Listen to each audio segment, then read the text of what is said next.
Right now we're going to bring you that press conference from Kevin Rudd at Brisbane Airport, speaking to the media just a few hours ago.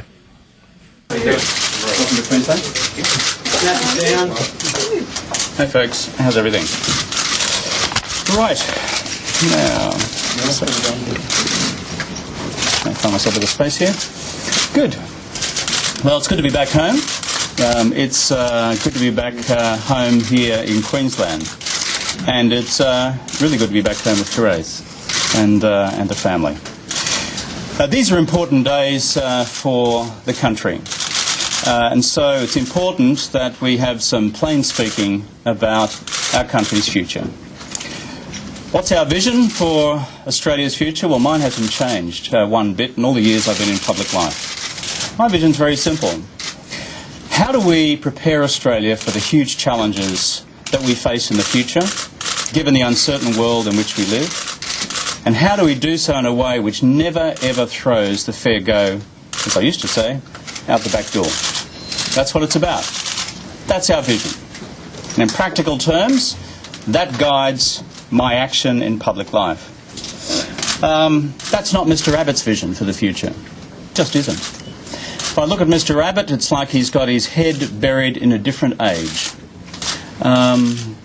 Maybe the 19th century, or maybe the first half of the 20th, but certainly not the 21st. But on top of that, I also think of a Mr. Abbott who was the minister who oversaw the implementation of work choices, which was the biggest assault on the Australian fair go that I think this country has ever seen.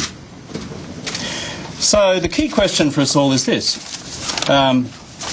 For the last 12 months, Mr. Abbott has been on track to become Prime Minister of Australia in a landslide. It's not just in the last few days, not just the last few weeks, not even the last few months, for the last 12 months. I think everyone knows that.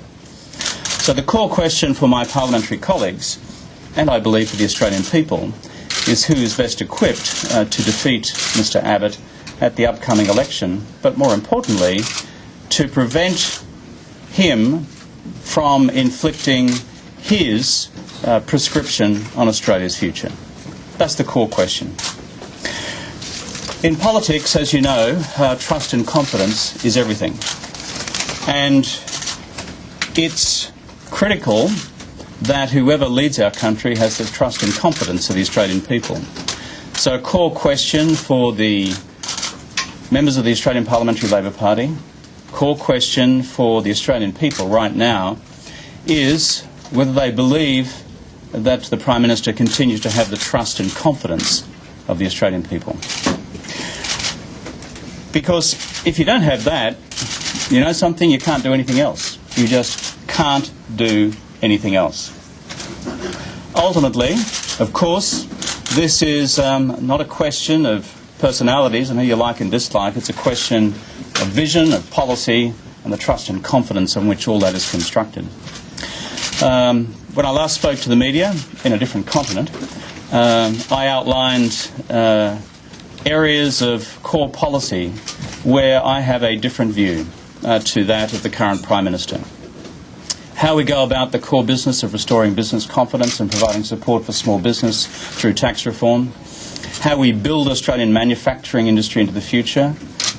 How also, on top of that, we deal with the future reform of the health and hospital system, because that's core to families wherever you go in the country who frankly don't care about politics, just want to know the hospital system works. And, you know, they're right to have that basic expectation. Whether the education system in schools is delivering for their kids to face challenges which none of you in this room will face, the challenges of 10 and 20 years' time. Maths, science, languages, those things which will actually define whether our country has a future or not. And of course, in business closer to home for us, the future reform of the Australian Labor Party. So it is, as Australia's oldest continuing political party, not a creature of factions and power, of factions and faceless men, but a party which responds to the people, the people. And I suppose what I'd conclude on is by saying this, before I take what I anticipate might be a few questions, is this ultimately is a question of people power. Ultimately, it's a question of people power. Though I've just returned to Australia, and I've not seen all the shenanigans of the last few days, it's quite plain to me that what I see from the faceless men is the same shock and awe tactics that I seem to remember being deployed during the leadership coup of June 2010. That is, you deploy a whole bunch of people to go out there and launch a massive set of personality attacks in order to create this sense of inevitable momentum. And also on top of that, I begin to see reports in this morning's media about threats being made to individual MPs pre-selections. I don't think that's the Australian way. And my appeal to the Australian Parliamentary Labor Party colleagues and to the Australian people is that this is a decision which requires very careful thinking. You know, the Prime Ministership of this country is not something to be dealt with lightly. Certainly not something to be dealt with a midnight coup, which is what happened 18 months ago. It's something which affects everybody in this country. And so what I'm saying directly to the Australian people is, if you have a strong view on the future Prime Ministership of the country, then your power as the people is what will count in the days ahead. Pick up your telephone, speak to your local members of Parliament, tell them what you think, jump into the media, tell them what you think, because this is your country. It doesn't belong to the factions of the Labor Party. It's your country. And where we go will therefore shape the challenges of small business down the road here in Tingalpa as much as it will shape the future of the economy at large. It'll affect the local PNCs and PNFs. It'll affect all those people meeting around their workplaces today wondering whether they're going to have to face work choices Mark II. So therefore these are decisions which have to be taken very carefully. And so when everyone gets a bit bamboozled by the shock and awe tactics of, wow, here's an avalanche of attacks, Kevin Rudd is the Antichrist Incorporated, and if not the son of Satan, then at least the grandson of Satan, just have a little pause for thought. It may not quite be like that. There might even be a vested interest at play in putting those views forward. These are questions requiring careful deliberation and decision, and therefore I'd say to the Australian people, you're not powerless in this, you're very powerful. And let's have your voice heard. Because the only way in which political change can occur within the Australian Labor Party is through the power of the people reflected through their local members of Parliament. To conclude, my core challenge for the Prime Minister today is this. I've seen the reports about individual MPs having their pre-selection threatened. This happened in the coup of June of 2010. In other words, you either vote for what the faction tells you or we'll knock you out of Parliament. That's un-Australian. So my challenge to the Prime Minister is to provide a public guarantee today that any sitting member of Parliament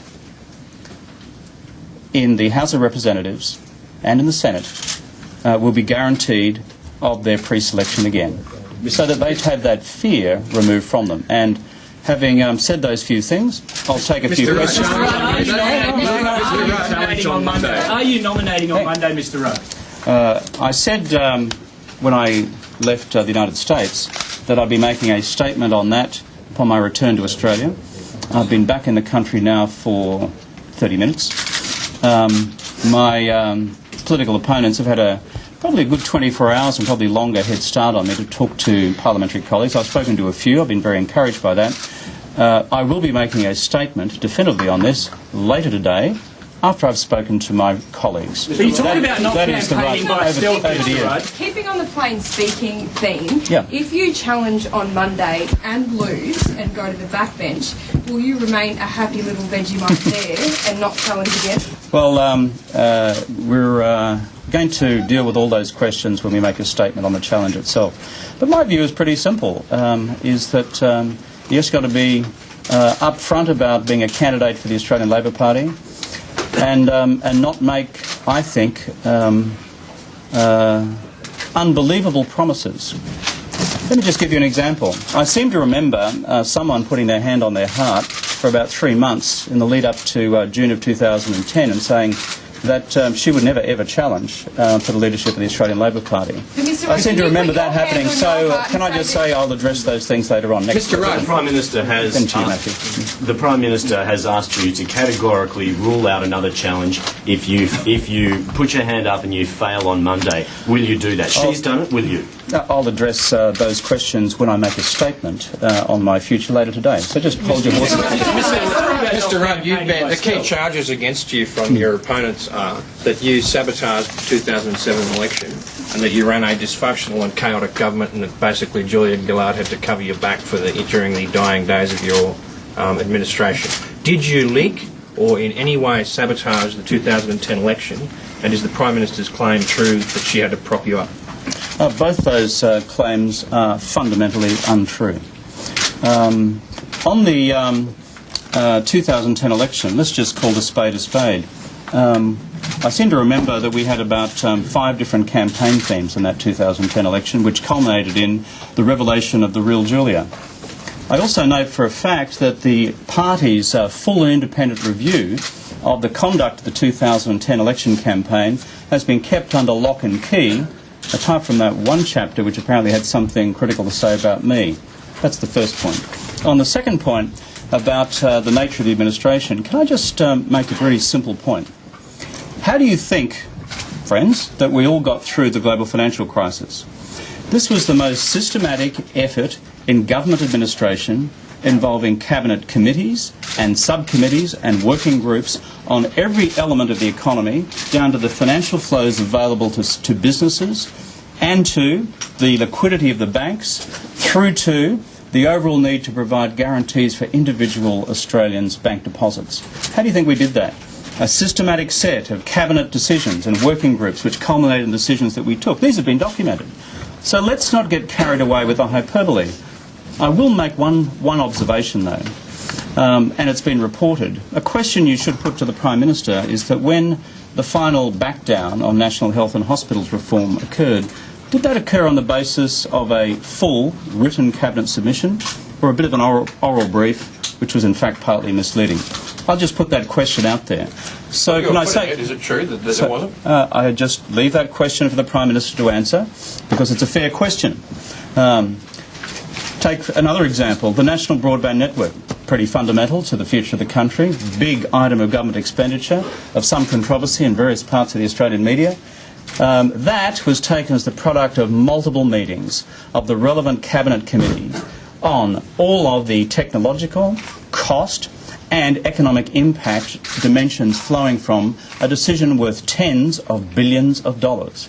This is a systematic exercise in public administration, as have been all the key decisions of policy taken through by administration. Can I just say, after the coup of June of 2010, do you think there might have been a bit of a vested interest on the part of some to post facto, after the event, justify their actions in the coup by then demonising the guy who ran the country up until that point? I'm not saying, and to answer your question, Matthew, that I'm Captain Perfect. I've had a few things to say about that before.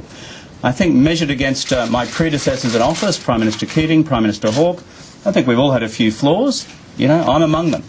But, you know, be very careful of the spin machine of the faceless men in basically a systematic campaign of character assassination in order to justify actions already taken for other purpose. You have another question. Mr. Rudd, a number of your ministerial colleagues have come out and publicly slammed you.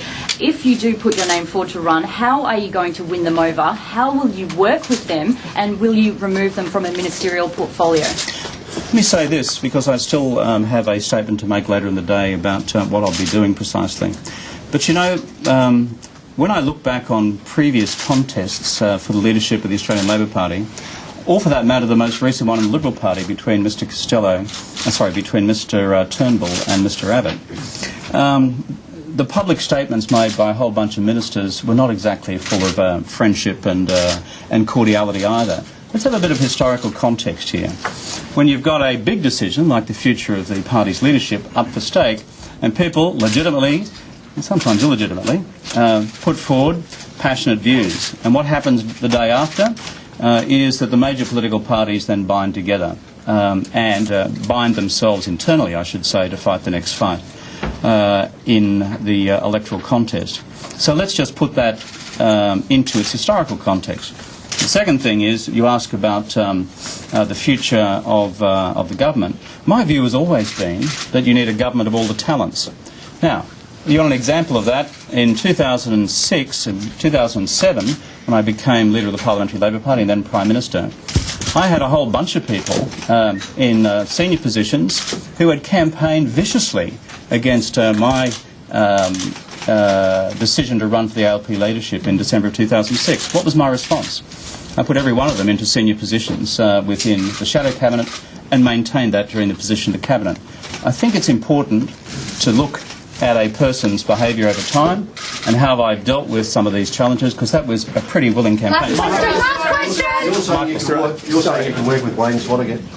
Well, my position with Mr Swan, despite some of the pretty colourful things that he's had to say in recent days, is that I think it's important to have a government of all the talents, and I think that's the right and responsible course of action, because the country needs everyone pulling in the same direction, and it doesn't mean that you're going to agree on everything, but it means that you've got to pull things together. I am, however, pretty disappointed by just the level of intense negativity and the basic shock and awe tactics that we've seen before. You could forgive somebody. One last question from Michael Gordon, please, because he hasn't asked a question from The Age. And I know you're a long way south of the Tweed and the Murray, but welcome to Queensland. Thank you. On the night of the coup, were you given any commitment that you would be given more time to address the concerns of colleagues, a commitment that was subsequently broken? That's correct. What happened on the night of the coup in June of 2010 was a couple of things. The first was I had been given no prior notice by the then Deputy Prime Minister of her future course of action. I think we now know from the Four Corners program that course of action had been anticipated for a while, and I think the Prime Minister's response to that question, Four Corners, said a lot. In the discussions which occurred that evening, it was explicitly agreed in the presence of an impartial observer that we would work through those challenges that she had then, at that time, for the first time, put to me, and then revisit the question before the election was due later in 2010. 10 minutes later, Julia came back in the room and said, all bets are off, that agreement doesn't hold, I'm challenging. So can I just say, in the fullness of history, folks, there's a fair bit of, shall I say, retrospective reinvention of what's gone on. And I'll just conclude on this, because I do have to go and have a few moments with Therese, is no one in politics is perfect. Sometimes we get things wrong. I'm like that. I've said some of the things I got wrong. But we got a hell of a lot of things right.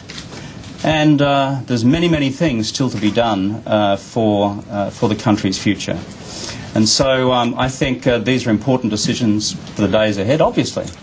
But I think what I'm saying to you loud and clear is that given the factional firepower of the faceless men, and given the shock and awe tactics of negative assault that you see through the media today and in recent days, that it's very important for everyone in the Parliamentary Party, sit back, take a deep breath, have a think about it. But I'm saying also to the Australian people, you have a voice in this too. After all, the Prime Ministership of the country is something which is provided and gifted by the Australian people, not by the factions of the Australian Labor Party. Folks, got a zip. Yeah, and that was Kevin